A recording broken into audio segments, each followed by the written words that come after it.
चलिए देखिए इधर, शांत हो जाइए पहले आप। पिछला दिन आपको ये बताया गया कि द्रव्यमान का दो तरह का मात्रक होता है। एक होता है भौतिक मात्रक और एक होता है रासायनिक मात्रक। भौतिक मात्रक के अंतर्गत जनरली दो चीज चलता है, किलोग्राम और दूसरा ग्राम। और रासायनिक मात्रक के अंतर्गत भी दो चीज चलता है, मोल और ग्राम इक्विवेलेंट। और केमिस्ट्री में अच्छे स्टूडेंट होने के नाते आपको इस सारे यूनिट को एक दूसरे में बदलने के लिए आना चाहिए, ये बोला गया था। आप सभी लोग किलोग्राम को ग्राम में बदलना पहले से जानते हैं। ग्राम को मोल में बदलने के लिए पिछला क्लास में बताया गया था, आज फिर उस पर काम होगा। और फिर आपको सिखाया जाएगा ग्राम को ग्राम इक्विवेलेंट में बदलने के लिए। और यहीं पर 11th का बेसिक समाप्त हो जाएगा और अगला क्लास से सारी की सारी बातें नई हो जाएगी। जो लोग लेट से क्लास ज्वाइन किए हैं, जो पहला दिन ज्वाइन किए हैं, सब एक जैसे हो जाएंगे। जिनका क्लास छूटा है उन पर उनके लिए भी बातें होंगी, चूँकि कल संडे है तो उन सब चीज़ों को करेंगे। पहले क्लास कर लेते हैं, ठीक है। पिछला दिन आपको एक फॉर्मूला बताया गया था, आप याद कीजिए। फॉर्मूला पढ़े थे कि मोल बराबर होता है वेट बटा मॉलिक्यूलर वेट।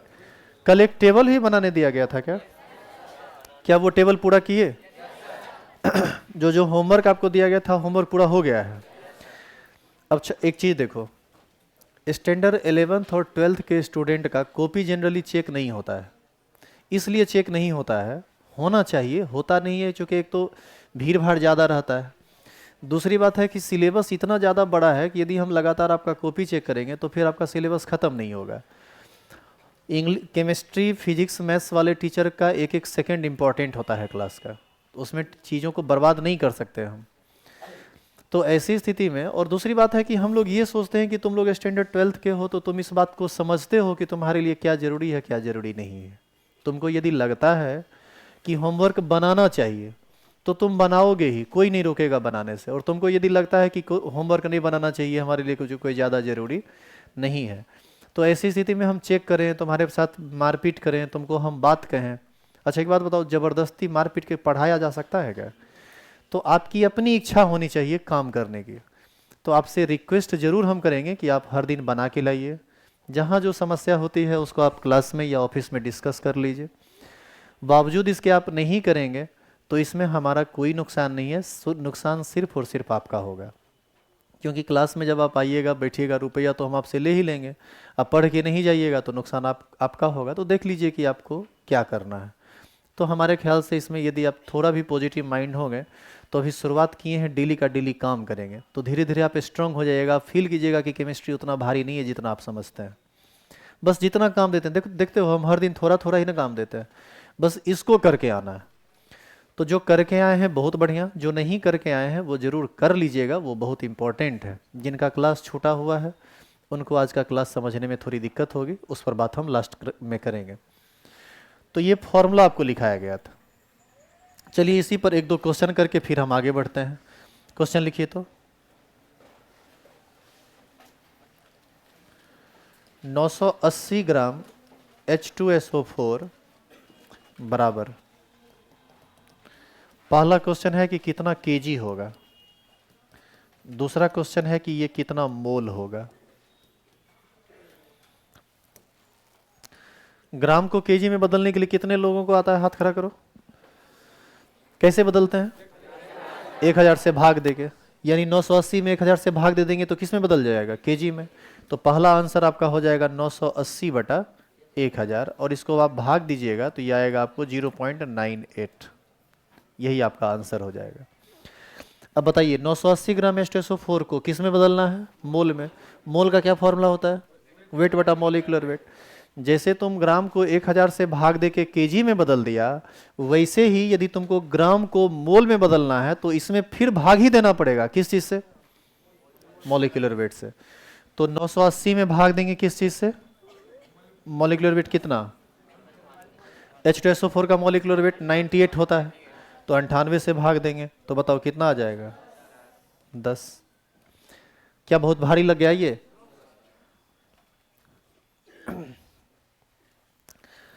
पिछला दिन चर्चा आया था कि द्रव्यमान को तौलने का मात्रक केजी भी है, ग्राम भी है, मोल भी है और ग्राम तुल्यांक भी है। लेकिन केजी, ग्राम, ये सब हमारे बोलचाल की भाषा में, हमारे डेली लाइफ में ज़रूरी होता है। मोल और ग्राम इक्विवेलेंट सिर्फ केमिस्ट्री पढ़ने के लिए ज़रूरी है, और हम आपको सिखाएंगे कि वो कैसे बदला जाता है। ग्राम को मोल में बदलना तो आप सीख चुके हैं। इसी सिलसिले में ये बात जहाँ से शुरू हुई थी, अब उस बात पर आते हैं। आप याद कीजिए, आपको हमने कहा था कि यदि आप दुकान जाएंगे और दुकानदार को कहेंगे कि हमको 1 मोल चीनी चाहिए, और यदि यही बात 2-3 बार रिपीट कर दिए तो 1-2 थोपी लग जाएगा आपको। क्या है कि बोलचाल की भाषा में 1 मोल चीनी नहीं चलता है, लेकिन सच्चाई ये है कि आपने कुछ गलत नहीं कहा। आप यदि 1 मोल चीनी मांगे हैं और यदि दुकानदार हमारे जैसा हो तो आपको फटाक से तोल के 1 मोल चीनी दे देगा। देखिए कैसे दे देगा। ये बना चुके हैं, लिख चुके हैं सभी लोग। जो नहीं लिखे हैं लिख लीजिए, और अब लिखिएगा मत, अब आपको सिर्फ देखना है। मान लीजिए कि हम उसको एक क्वेश्चन के रूप में ले लें कि आपने हमसे मांगा 1 मोल चीनी। मान लीजिए हम ही दुकानदार हैं, तो आपने मांगा 1 मोल चीनी, तो हम तुरंत क्या करेंगे, मन ही मन कैलकुलेशन करेंगे कि 1 मोल चीनी कितना ग्राम होगा, उतना ग्राम तौल के तुमको दे देंगे। काहे कि मोल, तुम सुने हो कि एगो बटखरा मोल वाला होता है, बटखरा तो केजी वाला होता है, आधा किलवा होता है, ऐसा होता है ना। मोल का तो कोई बटखरा होता नहीं है। अच्छा, इलेक्ट्रिक तराजू में जो बताता है वो ग्राम बताता है, वो मोल नहीं बताता है। लेकिन हमारे दिमाग में ये कैलकुलेशन चलेगा कि ये 1 मोल चीनी हमसे मांगा है, हम सिर्फ ये ज्ञात कर लेते हैं कि 1 मोल चीनी कितना ग्राम होगा, उतना ग्राम तुमको हम इलेक्ट्रिक तराजू से तौल के दे देंगे। तो ऐसी स्थिति में हमारा क्वेश्चन ये बनेगा कि 1 मोल चीनी कितना ग्राम होगा। बस हमको इस चीज़ को ज्ञात करना है। अब देखिए कैसे हम ज्ञात करेंगे। चीनी का मॉलिक्यूलर फॉर्मूला होता है C12H22O11, और जब तुम इसका मॉलिक्यूलर वेट जोड़ोगे तो कार्बन का होता है परमाणु भार 12। अब 12 को कार्बन है तो 12 गुना 12 प्लस 1 हाइड्रोजन का 1, 22 हाइड्रोजन का 1 गुना 22 यानी 22, 16 गुना 11। जब आप इसको गुना भाग करेंगे, 12 को 12 से गुना करेंगे 144 होगा, ये 22 होगा, और ये 176 होगा। और जब आप इस टोटल को जोड़ेंगे तो ये आपको 342 होगा। तो ये 342 कौन चीज़ निकला? Molecular weight. किसका मॉलिक्यूलर वेट? चीनी का मॉलिक्यूलर वेट। और इस क्वेश्चन को हम फटाक से बना लेंगे कुछ इस तरह से। आपको फॉर्मूला बताया गया कि मोल बराबर होता है वेट बटा मॉलिक्यूलर वेट, यही ना होता है। मोल तो दिया हुआ है, मोल की जगह कितना रखेंगे? मोल की जगह 342 रखेंगे। कितना मोल दिया है? 1 मोल, तो मोल की जगह रखेंगे 1 बराबर। वेट हमको ज्ञात करना है। मॉलिक्यूलर वेट कितना आया? 342। तो बताइए वेट कितना हो गया? वेट हो गया 342 ग्राम। ये वेट ग्राम में ही ना रहता है, तो वेट 342 ग्राम निकला। इसका मतलब है कि फटाक से इलेक्ट्रिक तराजू पर हम कितना ग्राम चीनी तौल देंगे? 342, और आपको कहेंगे कि यही 1 मोल चीनी है। तो आप भी समझ जाएंगे कि दुकानदार पढ़ा लिखा आदमी है। क्या जी? इसी में यदि आप मान लीजिए कि दुकान जाके पूछ देते हैं या मांग देते हैं कि हमको 10 मोल चीनी चाहिए, तो 10 मोल चीनी होगा तो पढ़ा लिखा जो केमिस्ट्री जानता नहीं होगा वो तो आपको 10 थोपी देके भगा देगा। लेकिन हमारे जैसा इंसान जो मोल समझता है, या आपके जैसा इंसान जो मोल समझते हैं, तो आप में से कोई दुकानदार बन जाए तो आराम से वो तौल देगा। अब मान लो कि कल के डेट में तुम पढ़ाई लिखाई करके अच्छा नहीं कर सका, दुकानें खोला, तो दुकानें खोला तो कोई विद्यार्थी तुमसे जाके ऐठल होगा एक आध गो, जैसे मान लो पढ़ाया जाके कह दिया किसी दुकानदार को हमारा 5 मोल चीनी दीजिए, कह के भाग गया। अब दुकानदार सोचते रहेगा कि क्या बोल के गया था। लेकिन तुम्हारे जैसा दुकानदार पढ़ा लिखा होगा तो तुम इतना नहीं सोचोगे, तुम समझ जाओगे कि बेटा तुमसे ज़्यादा जानते हैं हम, तुम अभी दुनिया देखा कहाँ है। क्या ऐसा ही होगा ना? तो आपसे यदि आपसे मान लीजिए कि क्वेश्चन डाला गया कि 10 मोल चीनी दीजिए, आप मान लीजिए आप ही दुकानदार हैं, तो आप तुरंत सोचेंगे कि 1 मोल चीनी कितना ग्राम हुआ था? 342। तो 10 मोल चीनी कितना होगा? 3420। इसका मतलब फटाफट उसको 3420 ग्राम तौल के दे देंगे, कहेंगे लो ले जाओ 10 मोल चीनी। तो अब आप ये बताइए कि जो बटखरा ग्राम और किलोग्राम का था, क्या उसी तरह का तौल केमिस्ट्री में मोल में हो रहा है कि नहीं हो रहा है? और चीज़ों को ग्राम को मोल में, मोल को ग्राम में हम इजीली कन्वर्ट कर पा रहे हैं। तो केमिस्ट्री पढ़ने के लिए ये बहुत ज़रूरी था कि आपको ग्राम को मोल में बदलने के लिए आना चाहिए और मोल को ग्राम में बदलने के लिए आना चाहिए। और उसका केवल सिंपल सा यही फॉर्मूला है, मोल बराबर वेट बटा मॉलिक्यूलर वेट। ग्राम दे दे तो मॉलिक्यूलर वेट से भाग दे के मोल ज्ञात कर लीजिए, और मोल दे दे तो मॉलिक्यूलर वेट से गुना करके वेट ज्ञात कर लीजिए, क्योंकि ये मॉलिक्यूलर वेट उधर जाएगा तो गुना ही ना होगा। तो इस तरह से ग्राम को मोल में, मोल को ग्राम में आप आसानी से बदल सकते हैं, कोई दिक्कत तो नहीं है इसमें। इसको उतार लीजिए।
अब बस एक मात्रक बचा है, how to convert gram into gram equivalent. उसका भी इसी तरह का एक सिंपल सा फॉर्मूला है।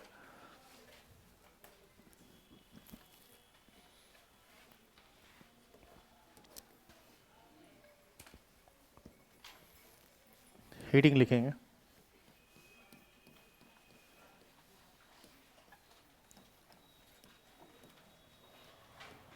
How to convert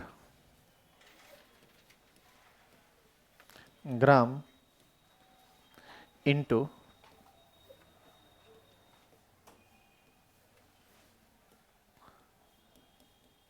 gram equivalent.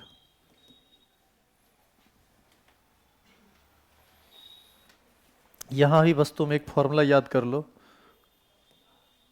Gram equivalent बराबर होता है वेट बटा मॉलिक्यूलर वेट। अरे हम तो इसको इंग्लिश में लिख दिए, हिंदी में लिख दें क्या, चलेगा? इतना समझ रहे हैं ना आप? हिंदी में बोलेंगे ग्राम को ग्राम इक्विवेलेंट, सॉरी, ग्राम को ग्राम तुल्यांक में बदलना। कैसे आप बदलेंगे, इसी से संबंधित बात है ये।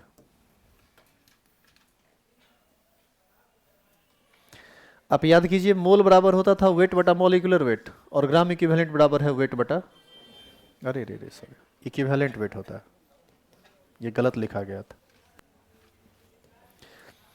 इक्विवेलेंट रहेगा तो इक्विवेलेंट वेट से भाग देंगे, मोल रहेगा तो मॉलिक्यूलर वेट से भाग देंगे। ये इसका ट्रिक भी है याद करने का।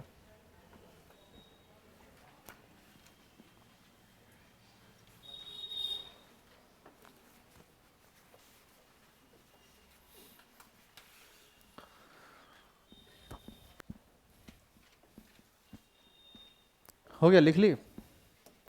अब इस पर भी कुछ क्वेश्चन कर लेते हैं।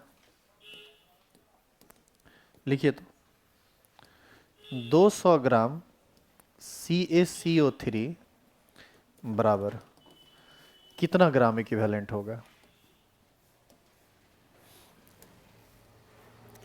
फॉर्मूला तुम्हारे सामने में है। क्या फॉर्मूला होता है? ग्राम इक्विवेलेंट बराबर वेट बटा इक्विवेलेंट वेट। तो ग्राम इक्विवेलेंट बराबर वेट कितना दिया गया है? अच्छा, ये वेट होना किस में चाहिए? ग्राम में। ये वेट ग्राम में होना चाहिए। ग्राम में वेट दिया हुआ है। कितना वेट दिया हुआ है? 200 दिया हुआ है। तो वेट के जगह पर कितना रखेंगे? 200। और इक्विवेलेंट वेट के जगह, पहले ये बताओ किसका इक्विवेलेंट वेट? CaCO3 का। ये बताया गया है कि नहीं? पिछले दिन बताए हैं CaCO3 का इक्विवेलेंट वेट 50 होता है। अब जिनका क्लास छूटा होगा वो यहाँ पर फंस जाएंगे। टेंशन मत लीजिए, आपके लिए व्यवस्था है। तो 200 बटे 50 करेंगे, कितना हो जाएगा? 4। इसका आंसर आ जाएगा 4 ग्राम इक्विवेलेंट। क्या बहुत भारी है? अच्छा, इसी में क्वेश्चन उल्टा दे देता कि 4 ग्राम इक्विवेलेंट CaCO3 बराबर कितना, तो ग्राम इक्विवेलेंट की जगह 4 रख देते। वेट निकालना था, इक्विवेलेंट वेट 50 होता है, 50 गुना 4 कितना हो जाता? 200। यानी इधर से उधर या उधर से इधर कुछ भी काम आराम से कर सकते हैं ना इस फॉर्मूला से। चलिए अगला क्वेश्चन बनाइए।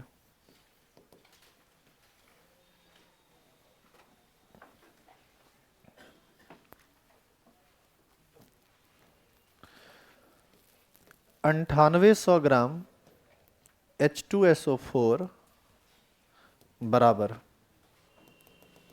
पहला क्वेश्चन कितना केजी, दूसरा क्वेश्चन कितना मोल, और तीसरा क्वेश्चन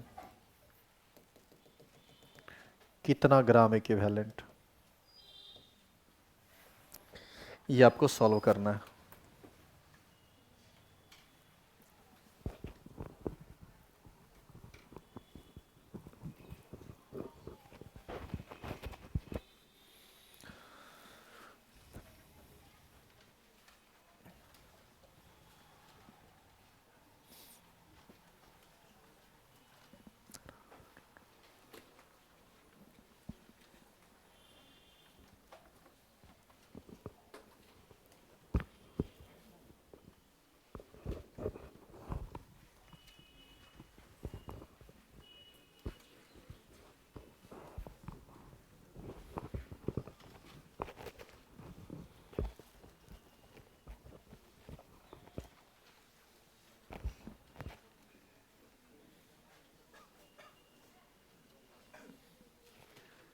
क्या बन गया सभी लोगों का?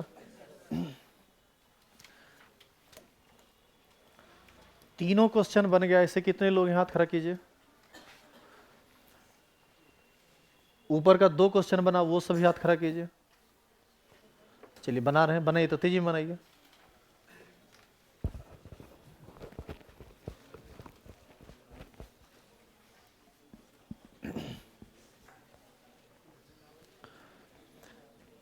ग्राम को किलोग्राम में बदलने के लिए क्या करते हैं बताइए? 1000 से भाग देते हैं। तो 9800 में कितना से भाग दे देंगे? 1000 से। तो पहला आंसर होगा 9800 बटा 1000। 2020 कट जाएगा, आंसर आ जाएगा 9.8। कोई भी लोग ऐसे हैं जो नहीं समझ पाए? दिक्कत नहीं है ना इसमें? अब बताइए, ग्राम को मोल में बदलने के लिए क्या करते हैं? मोलिकुलर वेट से भाग देते हैं। ग्राम को मोल में बदलने के लिए मोलिकुलर वेट से भागते हैं, क्योंकि फॉर्मूला होता है मोल बराबर वेट बटा मोलिकुलर वेट। वेट कितना दिया हुआ है? 9800, और मोलिकुलर वेट 98 होता है ना। ये पूरा पूरा कितना बार में कट जाएगा? 100 बार में। और ग्राम इक्विवेलेंट का क्या फॉर्मूला होता है? वेट बटा इक्विवेलेंट वेट। वेट दिया हुआ है 9800 और इक्विवेलेंट वेट होता है 49। ये आंसर आ जाएगा आपको 200। 200 बार में पूरा पूरा कट जाएगा। तो बस यही आंसर है।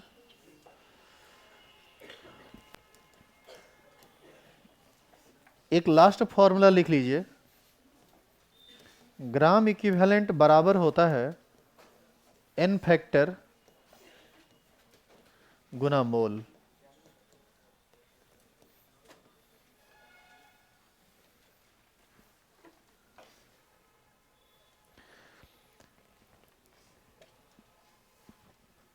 यदि ग्राम इक्विवेलेंट दिया हुआ रहे क्वेश्चन में और डायरेक्ट मोल निकालना हो, तो इस फॉर्मूला से आप उसको आसानी से सॉल्व कर सकते हैं। हम आपको एक क्वेश्चन बताते हैं, उस पर आपको ये बात ना थोड़ा ढंग से समझ में आएगा।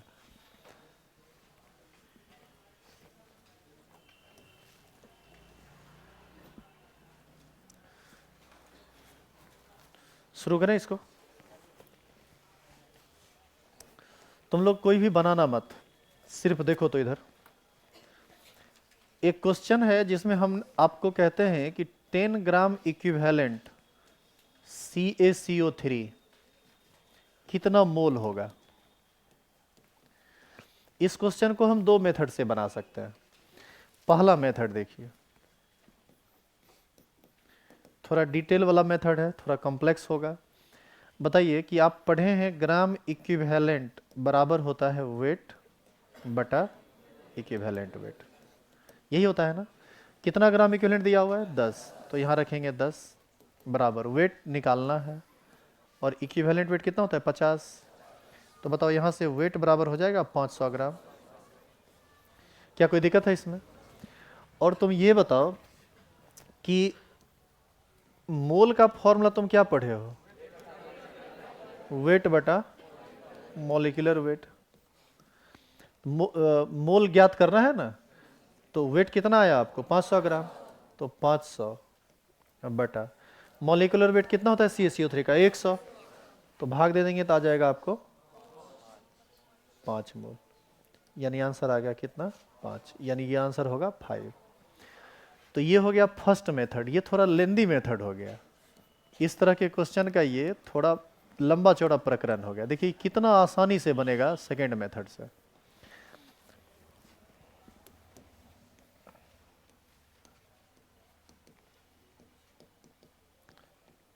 अभी जो आपको फॉर्मूला बताया गया, थोड़ा इसको देखिए तो ध्यान से, क्या लिखा हुआ है, ग्राम इक्विवेलेंट बराबर होता है n फैक्टर इंटू मोल।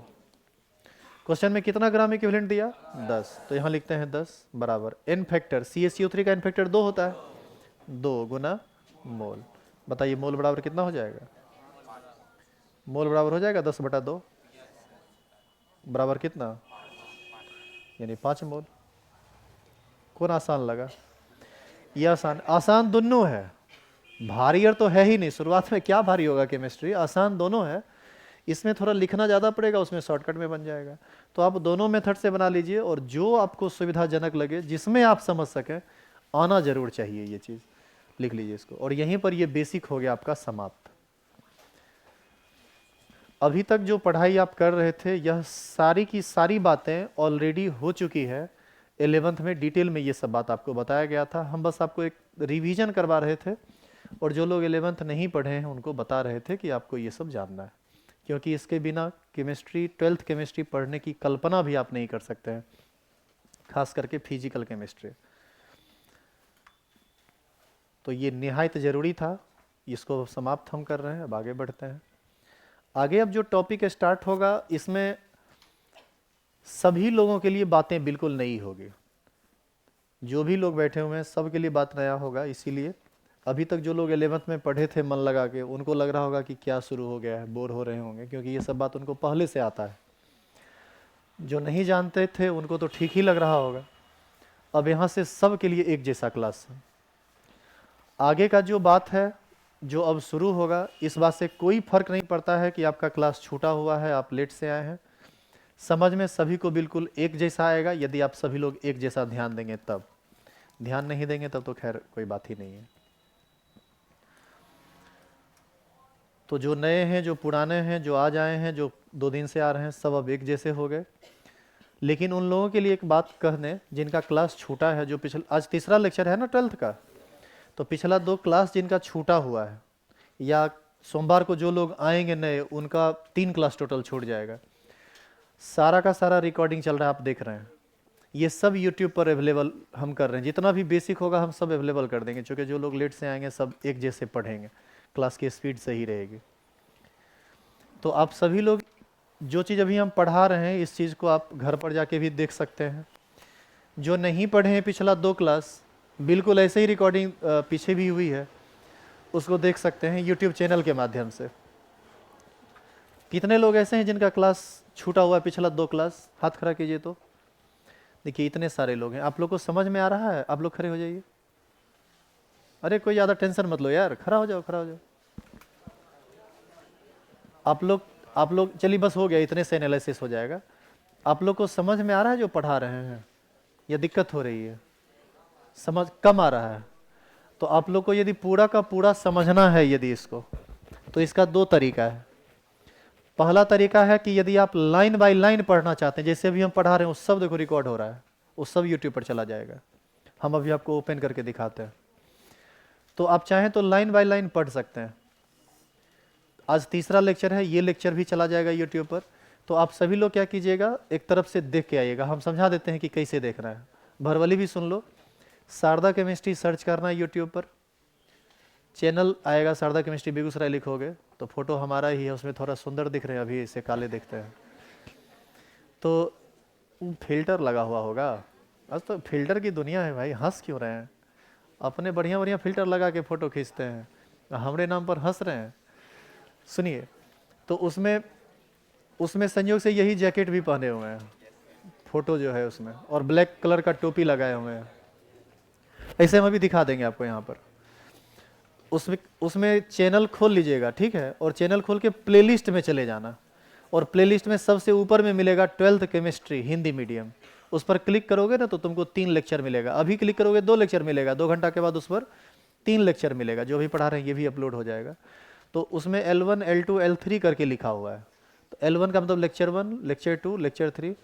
तो लेक्चर 1 2 3 पूरा का पूरा सीक्वेंस में पढ़ के जो जो पढ़ाया गया उसको लिख के, जो काम दिया गया काम करके, चूँकि कल संडे भी है तो संडे को पूरा टाइम भी मिल जाएगा, अपने आप को फुल्ली प्रिपेयर्ड कर लीजिए और उसके बाद सोमवार को बैठिए, एक एक बात समझ में आएगा। और इस बीच में कहीं कुछ दिक्कत हुआ तो जब आप क्लास आएंगे उसी वक्त ऑफिस में जाके पूछ लेंगे कि सर यहाँ कैसे हुआ बता दीजिए। आई बात समझ में? चैनल हम ओपन करके दिखा देते हैं। बाकी आप लोग को कोई दिक्कत भी है? किससे बैठ जाओ। बाकी जो लोग रेगुलर हैं उनको कोई दिक्कत भी है? आगे बढ़ें। अब देखो, अब जो उलझन वाली बात है, अब आगे जो टॉपिक स्टार्ट हो रहा है अब उसको सुनिए। अगला 3 दिन या मे बी 4 दिन अब खाली मैथमेटिक्स चलेगा, सिर्फ और सिर्फ मैथमेटिक्स। एक ऐसा मैथमेटिक्स जिसकी ज़रूरत केमिस्ट्री में बहुत होती है, फिजिक्स में भी होगी आपको, और एक जनरल मतलब पढ़े लिखे आदमी आप हैं तो आपको ये सब बात आना भी चाहिए, नहीं तो किसी बच्चा के सामने आपको बेलज होना पड़ जाएगा। समझे? कैसे, उसको आप देखिए यहाँ।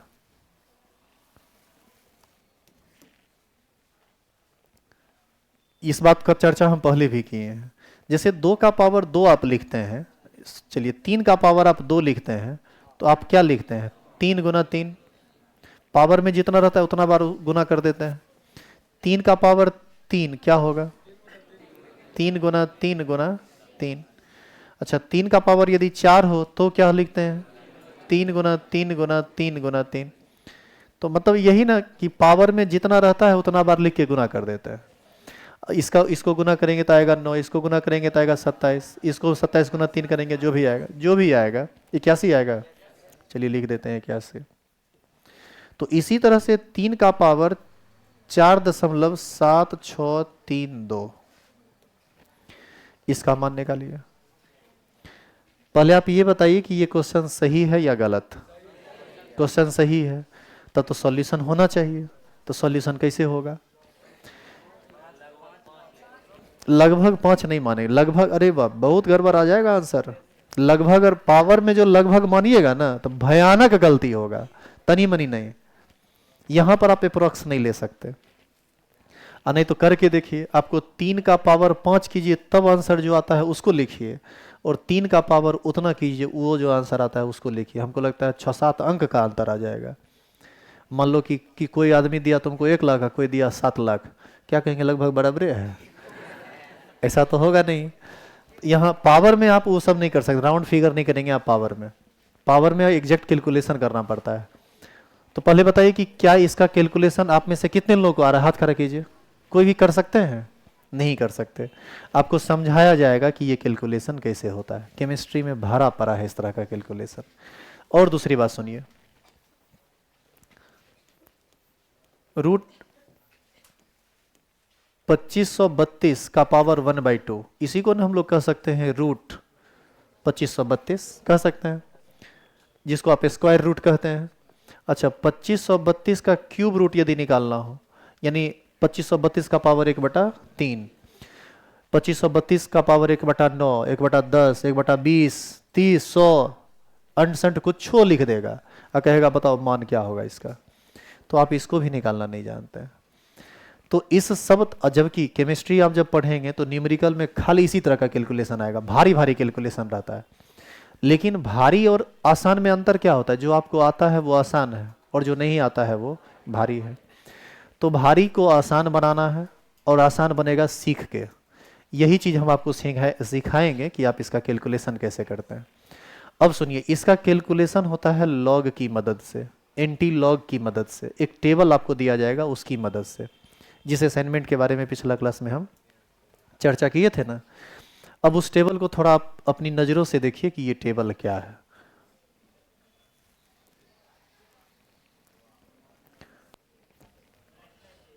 ध्यान दीजिए, आपको जो असाइनमेंट मिलेगा उसका ये पहला पेज है। ऑलवेज रिमेंबर करके दिया हुआ है, √2, √3, √4, इस सब का मान हम लिख दिए हैं। लेकिन साइंस के स्टूडेंट होने के नाते ये आपको याद होना चाहिए। मतलब आप तेज तर्रार बनना चाहते हैं साइंस में आपकी स्पीड ज़्यादा चाहिए, तो ये सब कंठस्थ होना चाहिए कि इसका मान इतना होता है। log 1 से लेके log 10 तक का पूरा मान आपको याद होना चाहिए। नहीं याद है तो कोई बात नहीं, हम आपको निकालने के लिए सिखाएंगे, ये सब कैसे निकला है वो हम सिखाएंगे, लेकिन हम ये कह रहे हैं कि ये आपको याद होना चाहिए। तेज जो होता है, बाहर जाओगे पढ़ने के लिए सबसे पहले यही सब रटवा देगा। मतलब ये नहीं कि आया तो गुना भाग करने लगे, उसमें तो टाइम बर्बाद होगा। और ये सब कॉमन कैलकुलेशन है जो आता है। देखिए ये लॉगरिथम का रूल रेगुलेशंस है, ये उसका नियम वगैरह है, आगे फॉर्मूला वगैरह, आगे भी बहुत सारी बातें हैं, इन सब चीज़ों को हम समझाएंगे आपको। इसके बाद देखिए लॉग टेबल है। अब लॉग टेबल में तनिक आप ध्यान से देखिए कि कितना खतरनाक रूप से डाटा भरा पड़ा है, और क्या लगता है कि आप इस डाटा को याद कर लीजिएगा। देखो पेज चेंज हुआ, अब लगातार डाटा खाली निकलते रहेगा, फिर पेज चेंज हुआ, फिर देखो डाटा निकलते रहेगा। यहाँ से लॉग टेबल यहाँ के समाप्त हुआ, 00 से चल के 99 तक आया और पूरा डाटा भरा पड़ा है। आगे है एंटी लॉग टेबल, अब फिर ये भी चलेगा उतने लंबा। देखिए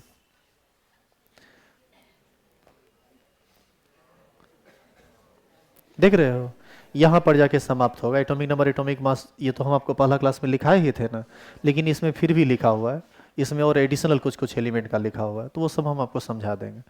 पहले आप ये बताइए कि क्या आपकी क्षमता है कि आप इसको रट सकते हैं? नहीं रट सकते, हम भी नहीं रट सकते, हमारी भी क्षमता नहीं है। एक्चुअल में ये रटने का चीज़ है ही नहीं।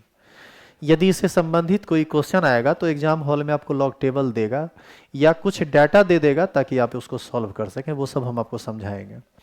हम इसी असाइनमेंट की बात कर रहे थे, यही असाइनमेंट प्रिंट हो रहा है जो आपको सोमवार को मिलेगा।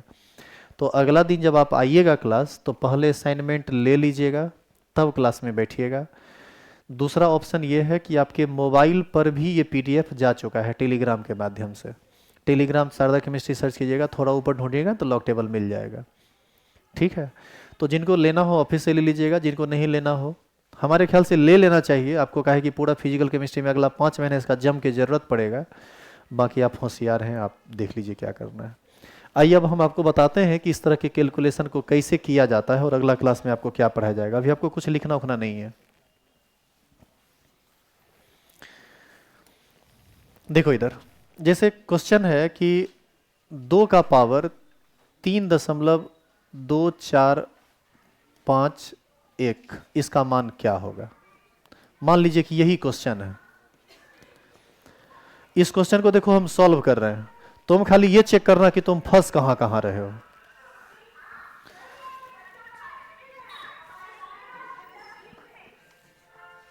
देखो सबसे पहला काम क्या करो, इसको x मान लो। 2 का पावर 3.2451 को हम क्या मान लेंगे, x। अब हम x का मान निकालें तो इसका भी मान पता चल जाएगा। हम ले लेते हैं दोनों तरफ log, हम यहां लिखते हैं दोनों तरफ log लेने पर। तुम परेशान मत होना, log क्या है ये सब हम समझाएंगे अगला क्लास में, एकदम बेसिक से चलेंगे। तो ये हो जाएगा, अभी खाली बता रहे हैं कि उलझन क्या है। log 2 का पावर 3.2451 बराबर log x। 11th में जो लोग पढ़े थे उनको याद होगा, log m का पावर इन कुछ फॉर्मूला बताया गया था। क्या बताए थे बताइए? हाँ, n log m, मतलब जो पावर होता है वो गुना में बदल जाता है। तो ये होगा 3.2451 log 2 बराबर log x। अब आगे का बात समझिए। इसको हम लिख सकते हैं 3.2451 गुना log 2 का मान होता है 0.3010। आप यहाँ फंस गए क्योंकि आपको नहीं पता कि log 2 का मान हम जो ये लिखे हैं 0.3010 ये कहाँ से आया। ये बात आपको समझाया जाएगा, अगले 3-4 क्लास में सारी बात समझ जाएंगे आप। बराबर log x। अब कोई एक आदमी कैलकुलेटर निकाल लीजिए मोबाइल का और इसको गुना करके बताइए कि कितना आता है, क्योंकि ये गुना तो आसानी से हो सकता है ना कॉपी कलम पर भी। टाइम को बचाते हुए इसको जल्दी से कैलकुलेट कर लो, तो बताओ तो कितना आता है।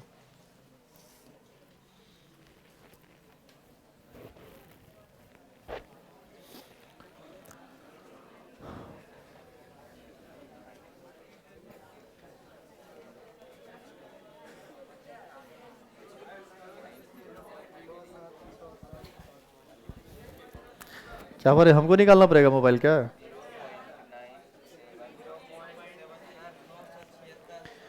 3.2451 गुना 0.3010, ये वैल्यू आया है 0.9767।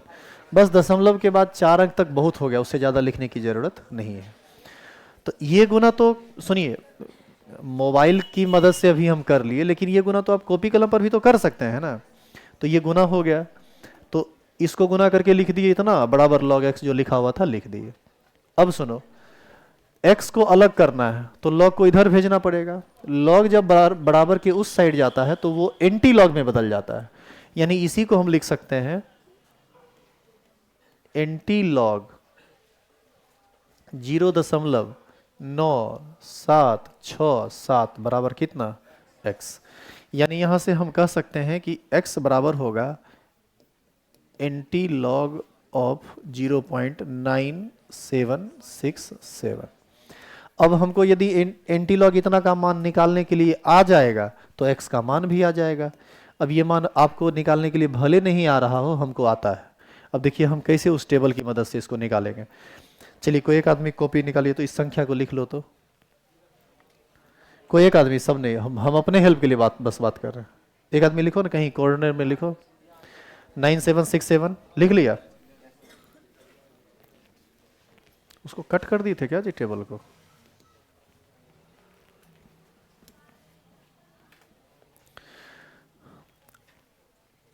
देखो एंटी लॉग टेबल है ना, बोलो तो नंबर क्या था? 0.67। नहीं, पहला 2 अंक क्या था? 0.97। अच्छा ठीक है, 97। ये रहा 0.97। 97 के बाद क्या है? 6। 0 1 2 3 4 5 6 9462 9462। लास्ट वाला नंबर क्या है देखो तो? 1 2 3 4 5 7 13। इसमें 13 जुड़ेगा।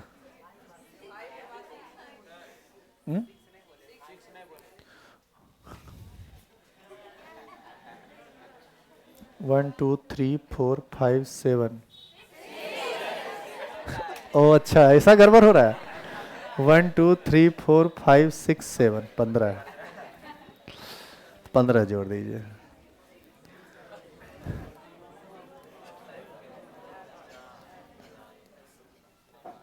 9477।